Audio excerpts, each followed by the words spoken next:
Third wave को लेकर के लोगों का ये कहना है कि अब बच्चे पर कहीं ना कहीं वो असर करेगा। क्या कोरोना से किसी बच्चे को मरते हुए सुना?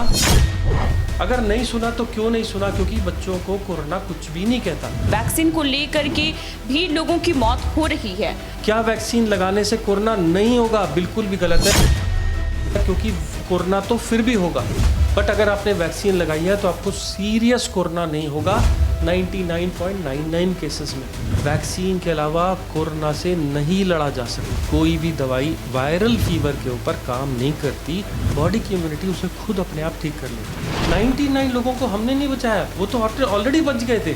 तो कोरोना में सक्सेस रेट है 99.9, और अगर कोरोना के अंदर आप इलाज ना करो तो भी 99% लोग ठीक हो जाते हैं। आज ये खौफ थर्ड वेव बोल के डाला जा रहा है कि आपके बच्चों को थर्ड वेव आएगी, इसलिए लोग डरे बैठे हैं। थर्ड वेव में बच्चों को कुछ भी नहीं होगा, क्योंकि बच्चों को 1 या 2 दिन से ज़्यादा बुखार होता ही नहीं है।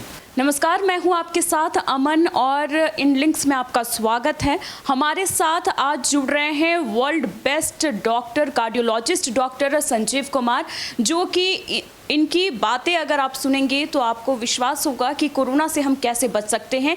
तो चलिए हम उनसे ही डायरेक्ट बात करते हैं, क्योंकि वो वर्ल्ड बेस्ट डॉक्टर हैं। और पहला सवाल सर आपसे ये कि थर्ड वेव की सुगबुगाहट जो है अब लोगों के अंदर देखने को मिल रही है, तो क्या फिर से हॉस्पिटल भरने वाले हैं?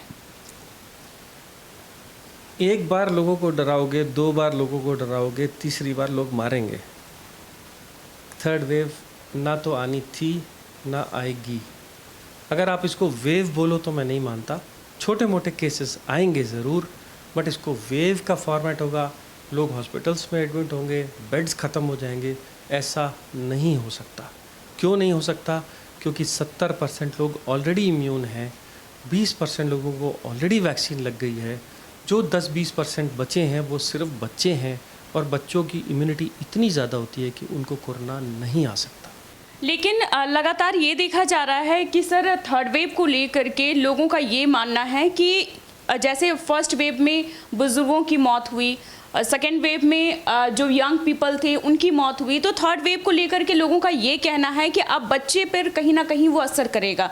तो इसको लेकर के क्या लोगों की थिंकिंग सही है या गलत है?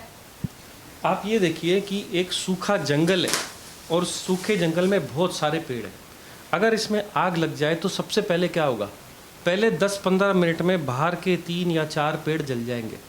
उसके बाद ये आग बहुत तेज़ पकड़ेगी और लगभग सारे जंगल को आग लगा देगी। जो बचे हुए छोटे मोटे एरिया हैं, या तो वो गीले पेड़ हैं या वो दूर हैं, ये वो चीज़ें हैं जो अभी तक नहीं जली। इवेंचुअली तो आग सब चीज़ों को पकड़ेगी। कोरोना भी बिल्कुल ऐसा है।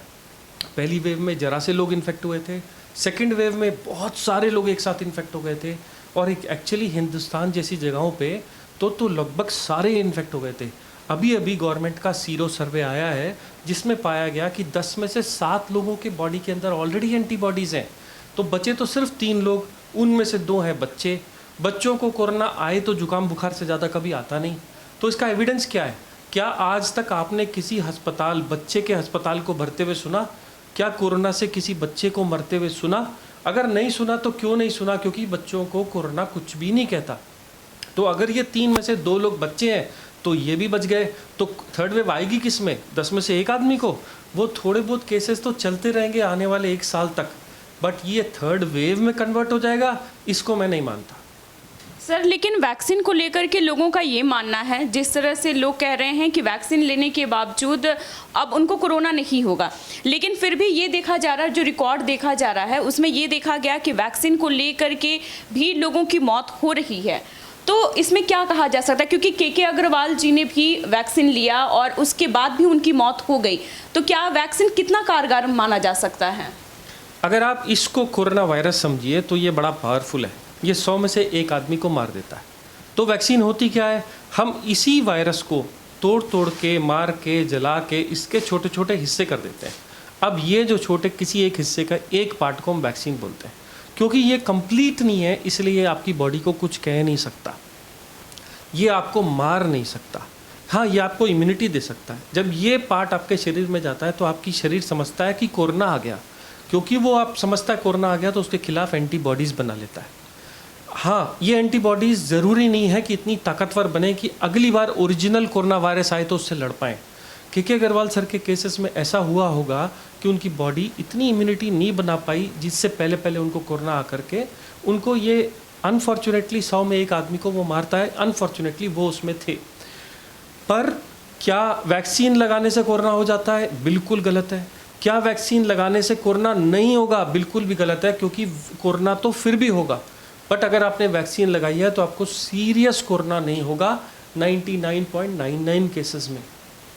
सर लेकिन लोगों अभी भी जो ग्रामीण एरिया के लोग हैं उनके अंदर ये डर बना हुआ है कि अगर हम वैक्सीन लेते हैं तो हमारी मौत हो जाएगी, क्योंकि जो WHO ने भी ये रिकॉर्ड किया है कि हाँ कुछ लोगों की मौत जो है वो वैक्सीन के वजह से हुई है।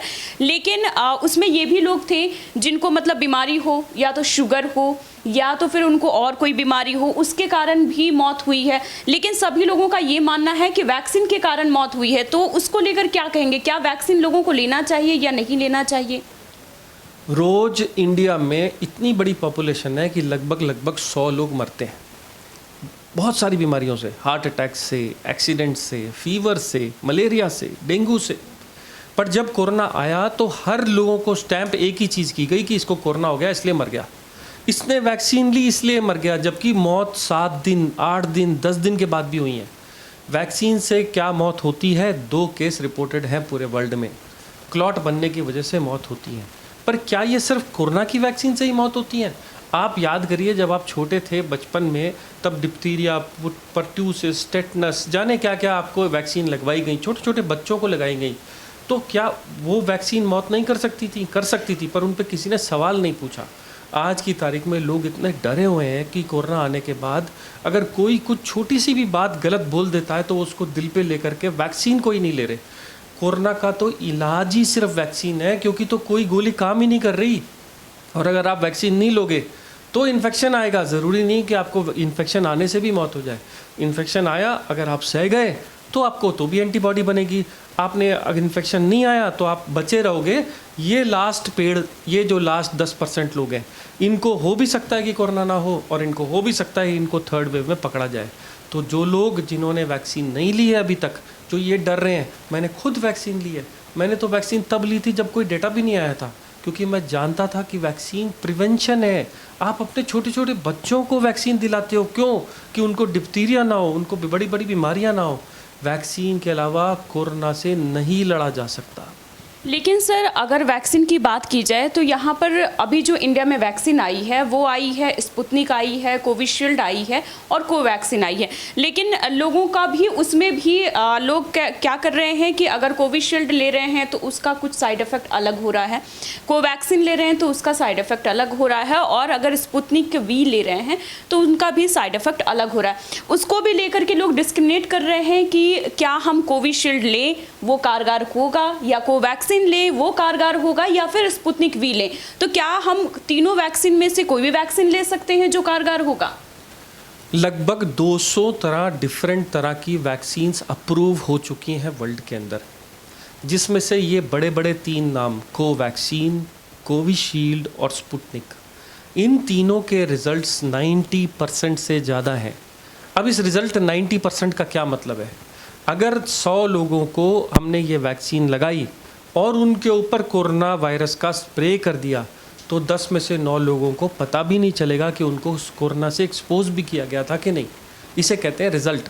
तो भी 10%, चाहे आप स्पुतनिक लगाओ, चाहे कोवैक्सीन लगाओ, चाहे कोविशील्ड लगाओ, 10 में से 1 आदमी को फिर भी दोबारा कोरोना हो जाएगा वैक्सीन लगने के बाद भी, पर तब भी बहुत माइल्ड होगा। कोवैक्सीन, कोविशील्ड और स्पुतनिक डिफरेंट टेक्नोलॉजी से डिफरेंट जगह पे बनाई गई हैं, डिफरेंट एस्पेक्ट से बनाई गई हैं।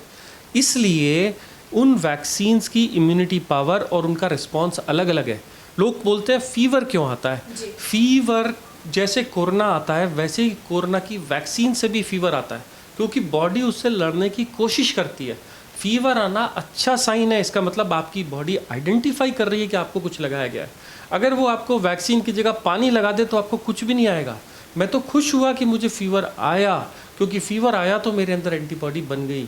आज की तारीख में पूरे वर्ल्ड में 10 में से 7 लोगों के पास एंटीबॉडी है कोरोना की। इस वक्त तो कोरोना ये ढूंढता होगा कि मैं क्या करूं, क्योंकि कोरोना के तो जाने का टाइम आ गया है।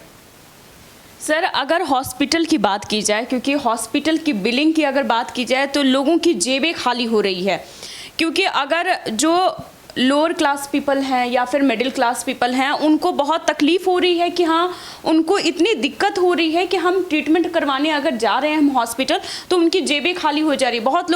बहुत लोग ऐसे हैं जिनको अपनी ज़मीन वगैरह सब कुछ बेचना पड़ा कि लोग बच सकें।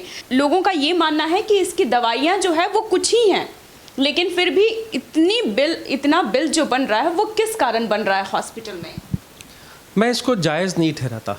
मैं तो इसको एक वर्ल्ड के ऊपर आई हुई इतनी बड़ी आपदा मानता हूँ कि मैं अपने मन से चाहता हूँ कि सारी मेडिकल सर्विसेज आने वाले टाइम में फ्री होनी चाहिए।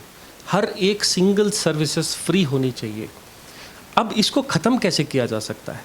हर एक आदमी कहता है कि ये मेरा बिज़नेस है, ये मेरा बिज़नेस है। हर आदमी अपने बिज़नेस के हिसाब से कमाना चाहता है, पर मेडिकल फील्ड एक ऐसी चीज़ है जो बिज़नेस नहीं है और नहीं बनाया जा सकता।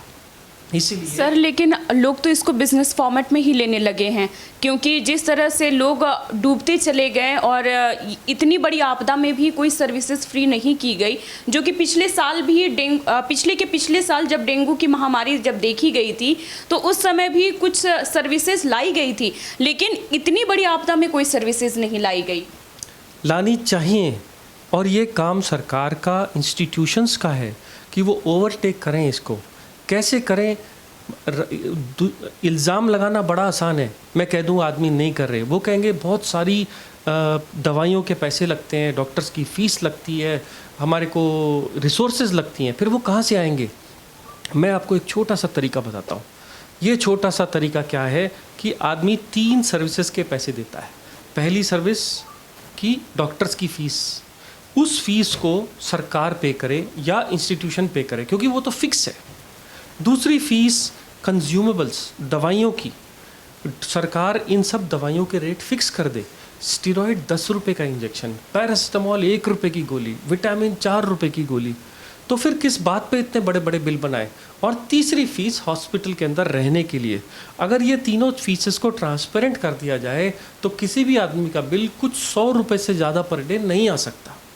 सर लेकिन रेमडेसिविर जो दवाई आई और उसको लेकर के लोगों का ये मानना था, और लोग उसको लेकर के कालाबाजारी भी स्टार्ट कर दिए।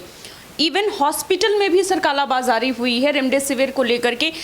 लोग हॉस्पिटल से खरीदते थे और कहीं जा कर के उसे एक्स्ट्रा पैसा में उसे बेचते थे। ऑक्सीजन की जब कमी आई तो क्या कहा जा सकता है, क्या इतनी जो सेकेंड वेव में लोगों की मौत हुई है तो क्या उसे सिर्फ ऑक्सीजन की कमी कही जा सकती है या हॉस्पिटल की भी लापरवाही कही जा सकती है? इसको मैं टोटल सिस्टम फेलियर कहूँगा, फ्रॉम टॉप टू बॉटम। आप अमेरिका में, कनाडा में, यूरोप में जाकर के एक एंटीबायोटिक की एक गोली नहीं खरीद सकते, क्योंकि उनका सिस्टम इतना परफेक्ट है कि वो बगैर डॉक्टर को दिखाए एक भी गोली नहीं देने देते। वो लोग अपनी सारी सिस्टम को एक तरीके से चलाते हैं। और हमारे देश में स्टेरॉयड छोड़ दीजिए, आप रेमडेसिविर खुलेआम बगैर किसी मकसद के सरकार के लगाने के बाद कि ये सिर्फ हॉस्पिटल सप्लाई होने के बाद भी ब्लैक मार्केट में बिकी। ये कौन थे वो लोग जिन्होंने इसको बेचा? इनके ऊपर क्या एक्शन लिया गया? इनके ऊपर कौन से केसेस चल रहे हैं जिनको फास्ट ट्रैक किया गया? ये सारी चीज़ें पता करनी है, नहीं तो ये नेक्सस कभी भी बंद नहीं होंगे।